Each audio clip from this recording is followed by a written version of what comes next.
से प्रकाशित नहीं है, किंतु जिससे वाणी प्रकाशित होती है। जिसे कोई नेत्र से नहीं देखता, बल्कि जिसकी सहायता से नेत्र देखते हैं, उसी को तू ब्रह्मन जान। जिस इसकी लोक उपासना करता है वह ब्रह्मन नहीं है। आप दोनों ने जो वर्ड सिलेक्ट करे हैं उन दोनों को अलग अलग तरीके से कहा जा रहा है, लेकिन एक ही बात कही जा रही है। तो पहले मैं आपके वर्ड से शुरू करता हूं। जो वाणी से प्रकाशित नहीं है, किंतु जिससे वाणी प्रकाशित होती है। यहां पे क्या कहा जा रहा है कि इस दुनिया में जो भी कुछ है वो सबको वाणी से प्रकाशित किया जा सकता है। In the sense, by using words we can describe something. और डिस्क्रिप्शन किसका होता है?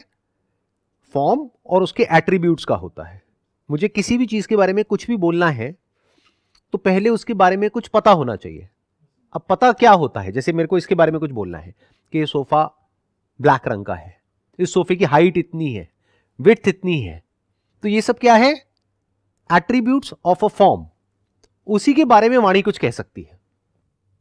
Can you talk anything about space? Is it possible? बताओ, स्पेस कैसी है?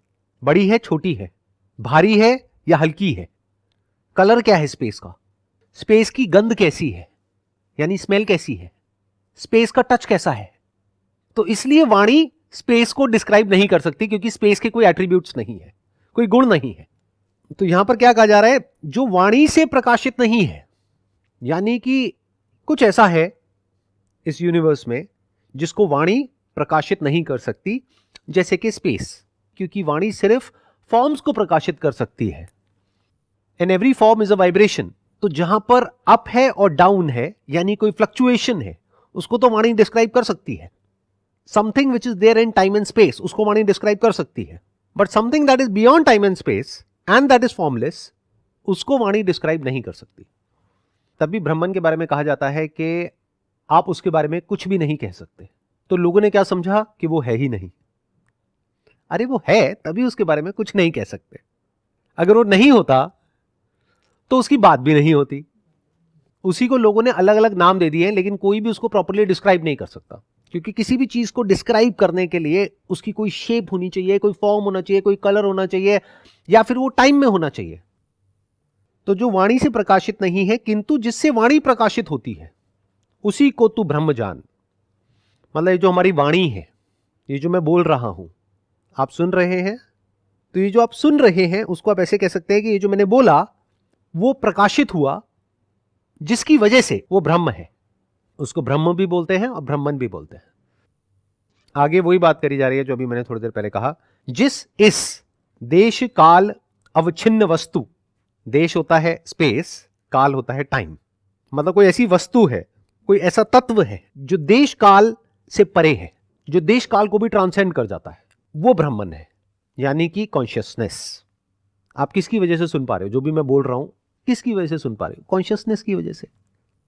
इन अदर वर्ड्स, जो भी कुछ कहा गया है उस सुप्रीम रियलिटी के बारे में, लिखा गया है, लोगों ने बोला है, सुना है, वो सब ब्रह्मन नहीं है। क्योंकि बहुत सारे लोग वहीं पे जाकर के एंटैंगल्ड हो जाते हैं। जैसे कोई बुक है, बस वहीं पर जाकर के एंटैंगल्ड हो गए, पढ़ लिया, समझ आ गया, उनको लग रहा है कि हां यही रियलिटी है। ये सब बिल्कुल ऐसा है जैसे इशारा किया जा रहा है किसी की तरफ, बट लोग उस इशारे करने वाले को या तो पकड़ लेते हैं या इशारे को पकड़ लेते हैं, यानी कि वर्ड्स को, और एक्चुअल में कभी देखते ही नहीं है कि किस रियलिटी की तरफ इशारा किया जा रहा है। तो इन्होंने नेगेट कर दिया सारे ज्ञान को, जो भी कुछ लिखा हुआ है, आपने आज तक सुना है, पढ़ा है, सबको नेगेट कर दिया कि वो ब्रह्मन नहीं है। लेकिन जिसकी वजह से आप सुन पा रहे हो वो ब्रह्मन है। तो ये क्या कह रहे हैं आगे कि जिसकी लोग उपासना करते हैं जगत में, वह ब्रह्मन नहीं है। लोग किसकी उपासना करते हैं? या तो किसी नेम की, या फॉर्म की, या एक कॉन्सेप्ट की। बहुत सारे लोग क्या बोलते हैं कि हम किसी फॉर्म की पूजा नहीं करते, लेकिन हम फॉर्मलेस की पूजा करते हैं। What do you mean by that? That formless is an abstract concept which is there in your mind. तो whether that is a formless concept, an abstract concept which is there in your brain, जो आपने कहीं से पढ़ लिया है और आपको बताया गया है उसके बारे में, चाहे वो हो, यानी कोई इमेजिनेशन हो या इमेजिनेशन का ना होना हो, चाहे कोई फॉर्म हो या फॉर्म का ना होना हो, वो सब ब्रह्मन नहीं है। मतलब यहां पे क्या किया जा रहा है? हम जिसको भी रियलिटी समझते हैं उस सबको नेगेट किया जा रहा है। वाणी के बेसिस पे जो भी आपके माइंड में कॉन्सेप्ट्स बन रहे हैं, that is not the supreme reality, that is not Brahman. बल्कि जो वाणी को प्रकाशित कर रहा है वो ब्रह्मन है। यानी किसी भी वाणी को, किसी भी स्क्रिप्चर में लिखे हुए किसी भी वर्ड को जो प्रकाशित कर रहा है वो ब्रह्मन है, और जिसकी लोग उपासना करते हैं वो ब्रह्मन नहीं है। फिर चाहे वो फॉर्म हो चाहे फॉर्मलेस हो, क्योंकि formless is nothing but N abstract concept in someone's mind. और उस फॉर्मलेस को भी लोगों ने नाम दे दिया है कि हम किसी फॉर्म को तो नहीं मानते, लेकिन हम इस फॉर्मलेस को मानते हैं जिसका ये नाम है। तो बात वहीं की वहीं आ गई, देयर इज नो डिफरेंस। तो कोई है जो फॉर्म की पूजा कर रहा है, कोई है जो वर्ड की पूजा कर रहा है, जिस वर्ड के साथ में कोई फॉर्म नहीं जुड़ी है, लेकिन वर्ड तो है ना। तो यहां पे क्या कहा जा रहा है कि ना तो वो वाणी है, ना वाणी जिसको प्रकाशित कर रही है, यानी कि फॉर्म। वाणी मतलब क्या? टेबल। और वाणी जिसको प्रकाशित कर रही है वो क्या है? ये form of a table. But वो क्या कह रहे हैं? जिसकी वजह से ये वाणी प्रकाशित हो रही है। और अगर एक स्टेप और आगे जाए, जिसकी वजह से टेबल प्रकाशित हो रही है, जो कि अगले वर्ष में आने वाला है, वो ब्रह्मन है।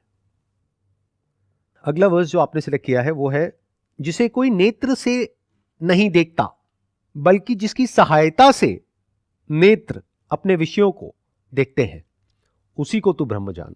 मतलब इन्होंने क्या किया, क्योंकि इनको पता था फ्यूचर में लोग क्या क्या गलतियां करने वाले हैं। कोई है जो फॉर्म्स को रियलिटी समझ लेगा और कोई है जो वर्ड्स को रियलिटी समझ लेगा। उन्होंने दोनों को ही नेगेट कर दिया। उन्होंने कहा ना तो ब्रह्मन वाणी का विषय है, ना वो नेत्रों का विषय है।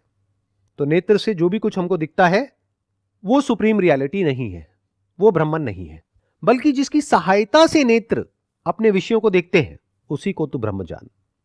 तो किसकी वजह से देख पा रहे हैं? और जिसकी वजह से देख पा रहे हैं, क्या वो अलग अलग है? यानी आंखों से हमको कुछ दिखता है और ब्रेन में उसकी इमेज बनती है और हमें पता लगता है कि कुछ दिखा है। फिर जैसे ही वो दिखता है तो अंदर हम उसके बारे में कुछ बोलते हैं कि वो ये है। या अगर कोई आवाज भी आती है तो हम फटाफट से अपने अंदर बोलते हैं, अच्छा ये मेरी मदर की आवाज है। आइडेंटिफाई करते हैं, उस पर ठप्पा लगाते हैं, लेबल लगाते हैं। तो यहां पर इन दो वर्सेस में दोनों को ही नेगेट कर दिया, यानी दोनों ही ऑप्शंस को रूल्ड आउट कर दिया।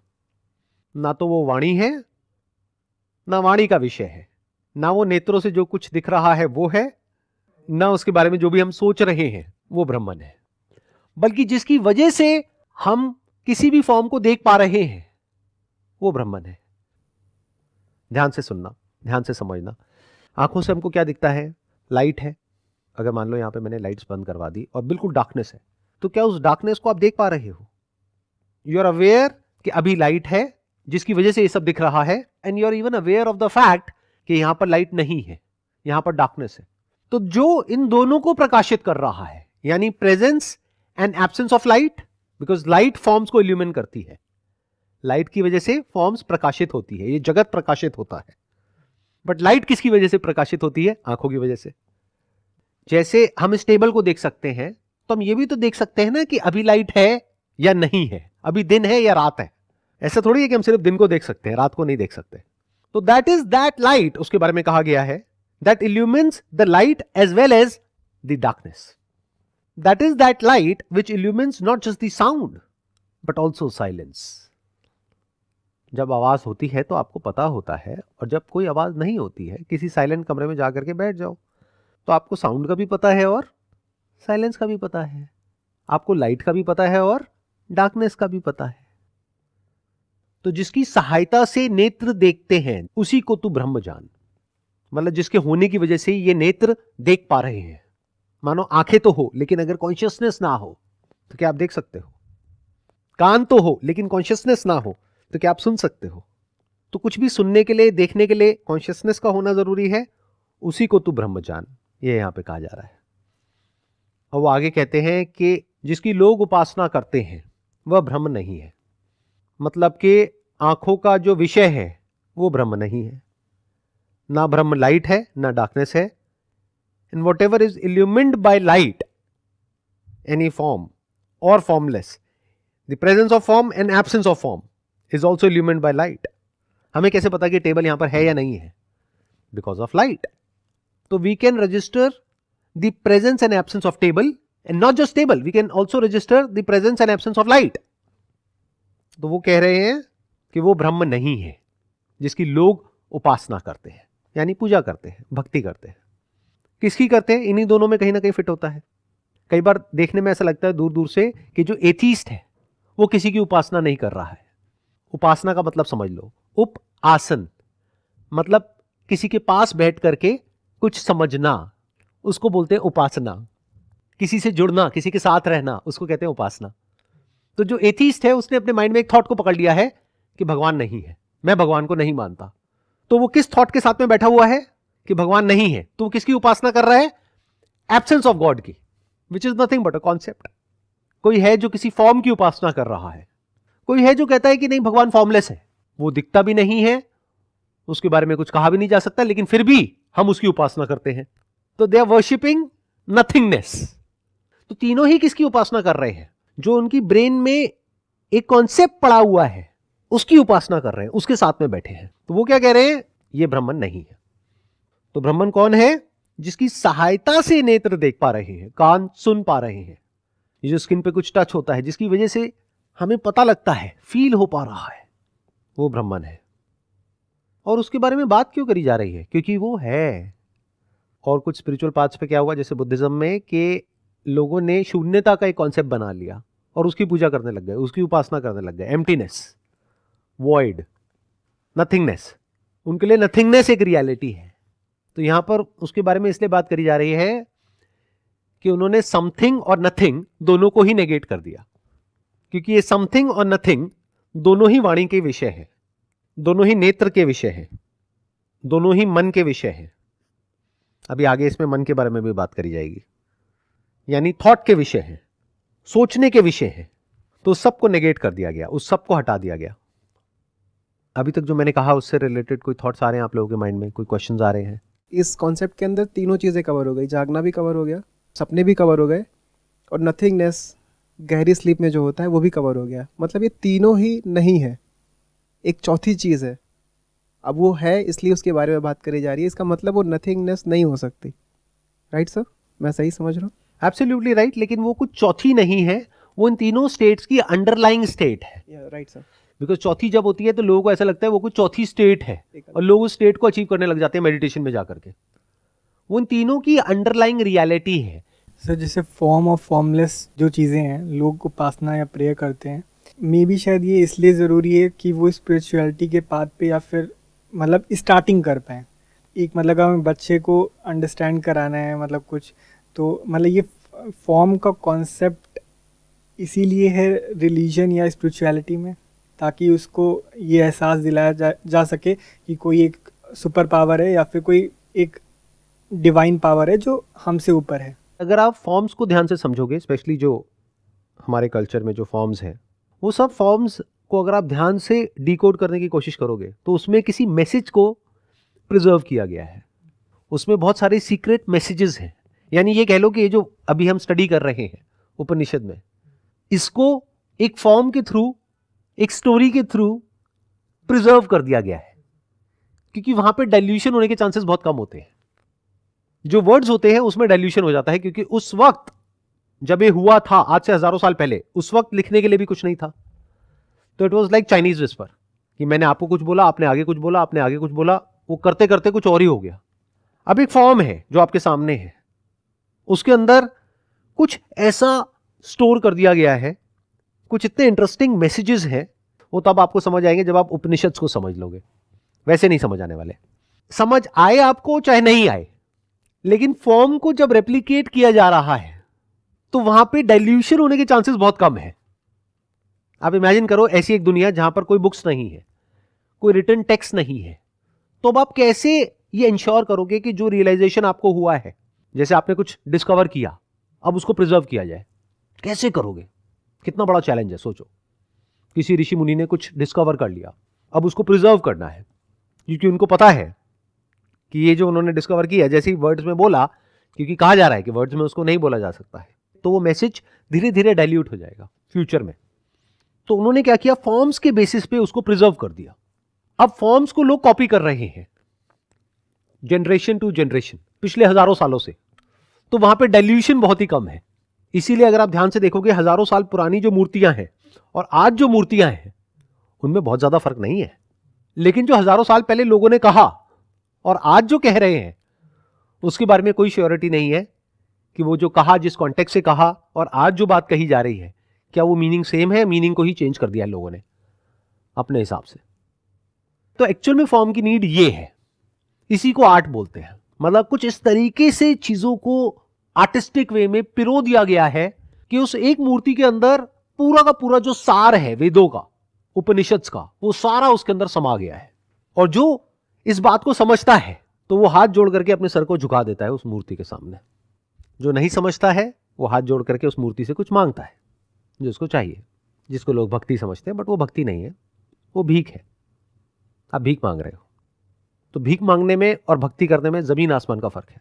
भक्ति मीन्स आउट ऑफ सरेंडर आप किसी के सामने अपना सर झुका रहे हो, दैट इज भक्ति, रियल भक्ति। बट आज भक्ति का मतलब क्या बन गया है वो मुझे बोलने की जरूरत नहीं है, सबको पता है। सर मतलब काफ़ी बार मैंने नोटिस करा है कि बहुत लोग रिलीजियस होते हैं लेकिन उनके अंदर स्पिरिचुअलिज्म या अध्यात्म नहीं दिखता है। और मेरे मतलब एक दो दोस्त भी हैं जो आध्यात्मिक हैं लेकिन उनमें रिलीजियस एक भी ट्रेट नहीं है, कि उनको देख के कोई ये भी नहीं बता पाएगा कि किस रिलीजन से मतलब इनका कनेक्शन है, लेकिन वो बहुत स्पिरिचुअल हैं। उनकी वाणी में एक मधुरता है और मतलब उनको देख के एक शांति महसूस होती है। दोनों ही भटके हुए हैं और ये जो आपको देख करके शांति महसूस होती है ऑन द बेसिस ऑफ जैसी इमेज आपने अपने माइंड में उनकी बना रखी है उसके बेसिस पे। जैसे वो अंदर से एक्चुअल में है, अगर वो आपको दिख जाए तो आपको उस इंसान से नफरत हो जाएगी।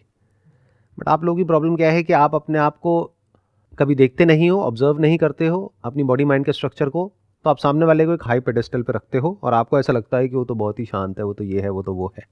जो भी उसके कोर बिलीफ्स हैं उसको कभी क्वेश्चन करो, उस पर अटैक करो, फिर देखो उसकी शांति कहाँ जाती है। जो अपने आप को सो कॉल्ड जो स्पिरिचुअल बोल रहा है उसके गुरु के बारे में थोड़ा सा कुछ बोलो, देखो कहाँ गई उसकी शांति, लड़ने मरने को तैयार हो जाएगा। तो ये सारे कॉन्सेप्ट्स हैं जो हम लोगों के माइंड में बैठे रहते हैं। सबसे पहले तो ये समझो कि ये सब समझने के बाद में या स्पिरिचुअल होने के बाद में, रिलीजियस होने के बाद में कोई एक्चुअल में फ़र्क नहीं आता है आपकी लाइफ में। जैसा सब पहले था वैसे ही अभी भी चलता रहता है, बस कुछ समझ आ जाता है। जैसे एक साइंटिस्ट है उसको कुछ समझ आ गया है, जो साइंटिस्ट नहीं है उसको नहीं समझ आया है। फ़र्क क्या पड़ता है? आपको चाहे पानी की साइंस पता है चाहे नहीं पता है, पीना तो पानी ही पड़ेगा अगर प्यास बुझानी है तो। लेकिन ये कैसे आप पता करोगे कि अगर कोई स्पिरिचुअल पाथ पे चल रहा है या रिलीजियस पाथ पे चल रहा है तो वो भटका हुआ नहीं है, वो खुद बेवकूफ़ नहीं है और औरों को बेवकूफ़ नहीं बना रहा है? ये कैसे पता करोगे? ये जो डिफरेंस है ना दोनों पाथ्स में, ये मिट जाता है उस इंसान के लिए। मतलब जो स्पिरिचुअलिटी का एंड है, जब आप वहाँ पे पहुँचते हो तो आप एक्चुअल में रिलीजियस हो जाते हो, यानी कि जो आपके अंदर हाईएस्ट है उसको सरेंडर कर देते हो। आपके अंदर हाईएस्ट क्या है? मैं। तो मैं की आपने बलि चढ़ा दी, तो मैं को आपने सरेंडर कर दिया, दैट इज भक्ति, दैट इज रिलीजन। जब तक आप मैं के लिए कुछ मांग रहे हो तो दूर दूर से देखने में लग रहा है कि आप रिलीजियस हो, बट अभी आप रिलीजन से कोसों मील दूर हो। जो एक्चुअल में रिलीजियस होगा, जहां भी उसको कुछ ऐसा नजर आता है जिसके आगे सर झुकाया जा सकता है तो उसका सर अपने आप झुक जाता है। इसको इस तरीके से देखो कि कोई इंसान है जिसको हीरे की परख है, तो इससे फर्क नहीं पड़ता कि वो जो डायमंड है वो किस ब्रांड का है। जब भी वो एक असली डायमंड को देखता है तो वो देख करके उसकी आंखें चमक जाती है और वो डायमंड और पत्थर के बीच में भी फर्क को देख लेता है। तो जो इंसान एक्चुअल में स्पिरिचुअल होता है वो सिर्फ स्पिरिचुअल नहीं होता है, वो रिलीजियस भी होता है, लेकिन not religious in the sense जैसा हम रिलीजन को समझते हैं या रिलीजियस आदमी जिसको हम बोलते हैं। और जो एक्चुअल में रिलीजियस होता है वो स्पिरिचुअल भी होता है, क्योंकि जो रिलीजन की डेप्थ में चला गया है, not of one particular religion but of all the religions, उसके एंड को जाकर के देख लिया है कि वहां पर क्या है, तो वहां पर स्पिरिट है। Spiritual, what does that mean? Spirit. What is spirit? Self, मैं। सबके सेंटर पॉइंट पर क्या है? मैं ही तो हूं। रिलीजन का एंड क्या है? ये देख लेना कि परमात्मा ही है, कि मैं और परमात्मा दो नहीं है, परमात्मा ही सच है, भगवान ही सच है। That is the end of religion.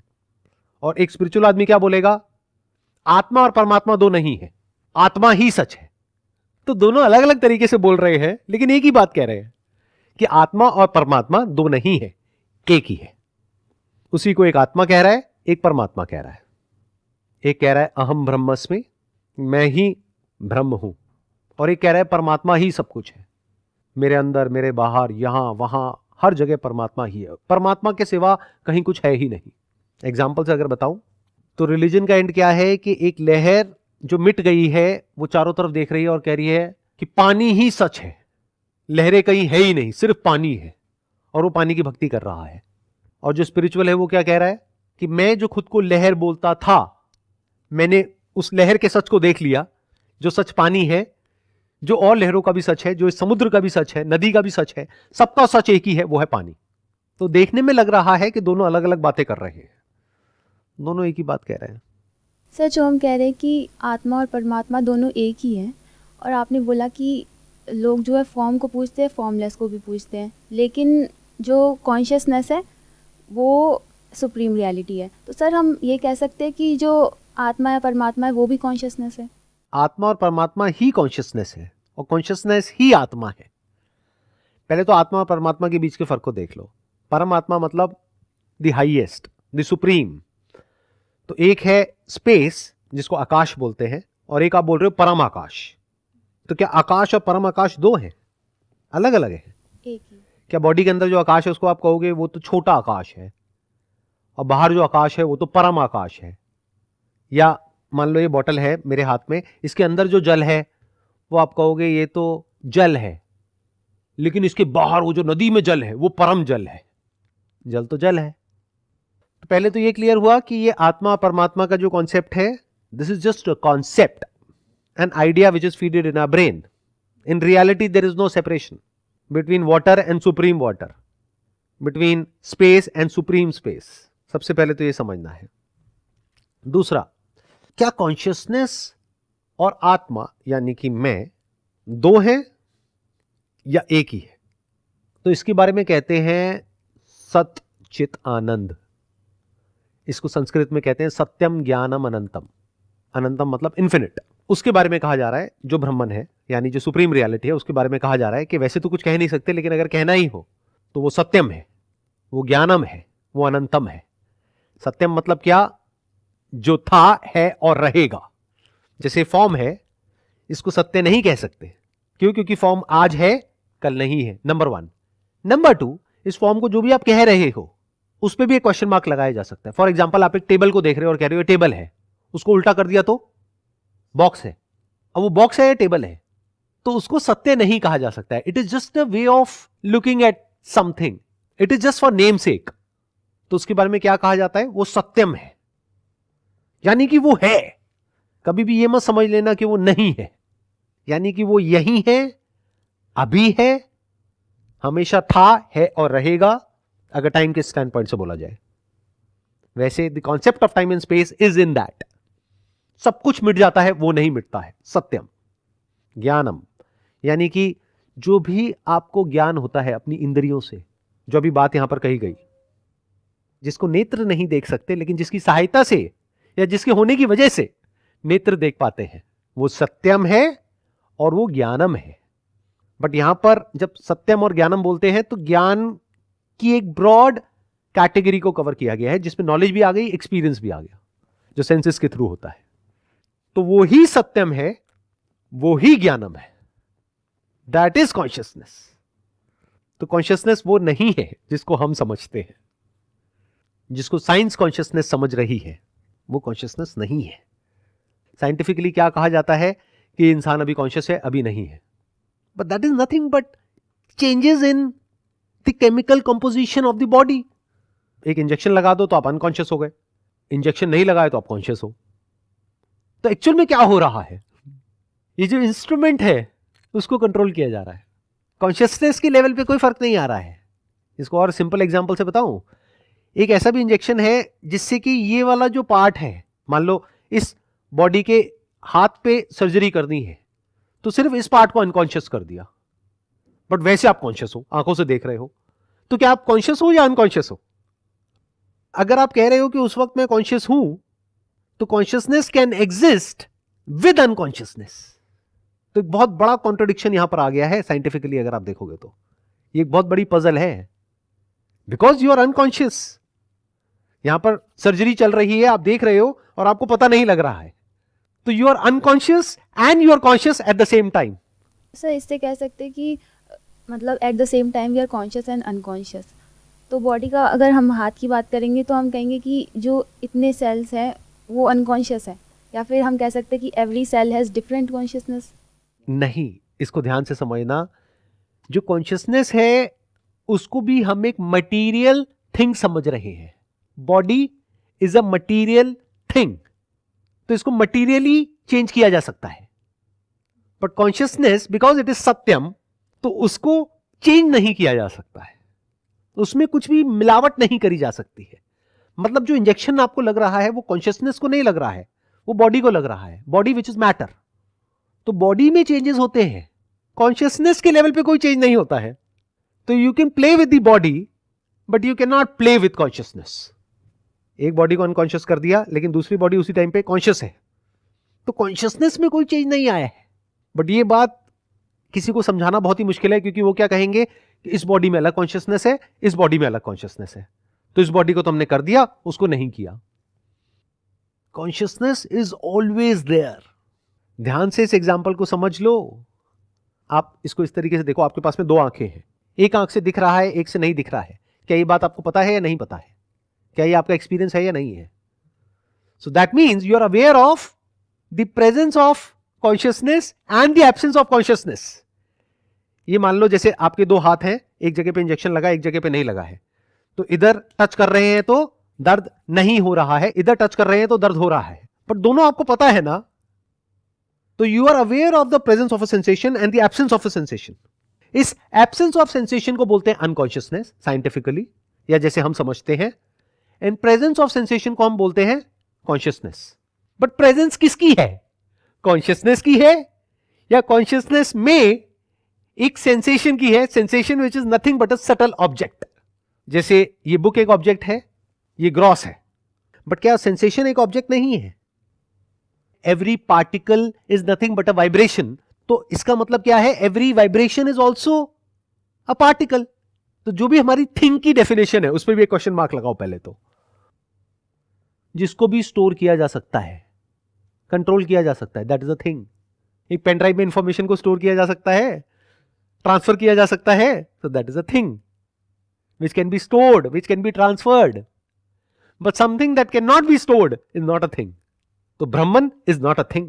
It cannot be stored. It cannot be transferred. Something that is here but not there is a thing. चाहे वो बड़ा से बड़ा कुछ हो, चाहे वो छोटे से छोटा कुछ हो। तो ये जो कॉन्शियसनेस है और अनकॉन्शियसनेस है इन द यूजुअल सेंस, जिस तरीके से हम समझते हैं या हम बोलते हैं, that is nothing but presence and absence of a thing which is perceived through this body. तो एक्चुअल में जो आ रहा है और जा रहा है वो थिंग है, कॉन्शियसनेस नहीं है। वो ऑब्जेक्ट ऑफ कॉन्शियसनेस है, वो कॉन्शियसनेस नहीं है। इन दोनों हाथों पे जब टच कर रहे हैं तो यहां से सेंसेशन ट्रेवल हो रही है ब्रेन तक और पता लग रहा है। तो ऐसा नहीं है कि कॉन्शियसनेस आ गई है, कॉन्शियसनेस नहीं है, कॉन्शियसनेस ऑफ दैट सेंसेशन नहीं है यहां पर, और यहां पर है। तो एक है कॉन्शियसनेस ऑफ समथिंग और एक है कॉन्शियसनेस। दोनों में फर्क है। जैसे एक है लाइट, एक है रिफ्लेक्शन ऑफ लाइट, दोनों में फर्क है। लाइट नहीं दिखती है, जिसको आप लाइट कहते हो वो डार्कनेस होती है, जो दिखता है वो रिफ्लेक्शन होता है। तो लाइट एक्चुअल में डार्कनेस है, जिसको हम लाइट बोलते हैं। ऐसे ही जो कॉन्शियसनेस है, अगर ऑब्जेक्ट ऑफ कॉन्शियसनेस को हटा दो तो कॉन्शियसनेस इज ज्ञानम विच इज सत्यम। सत्यम मतलब क्या? जो था, है और रहेगा, जिसको चेंज नहीं किया जा सकता है, जिसको मिटाया नहीं जा सकता है। Which is not a form, क्योंकि फॉर्म को मिटाया जा सकता है, चेंज किया जा सकता है। फॉर्मलेस को ना चेंज किया जा सकता है ना मिटाया जा सकता है। तो satyam is jnanam and jnanam is satyam which is anantam, infinite. धीरे धीरे आप इन बातों को सुनते जाओगे, समझते जाओगे, फिर पढ़ोगे, फिर धीरे धीरे आप इन चीजों में फर्क देख सकते हो। बट इसके लिए you need to have a great deal of patience and you need to understand the real meaning of meditation, यानी कि आप बैठ करके एक्चुअल में देख सको कि जो मैं है ये कब पैदा होता है और कब मिटता है।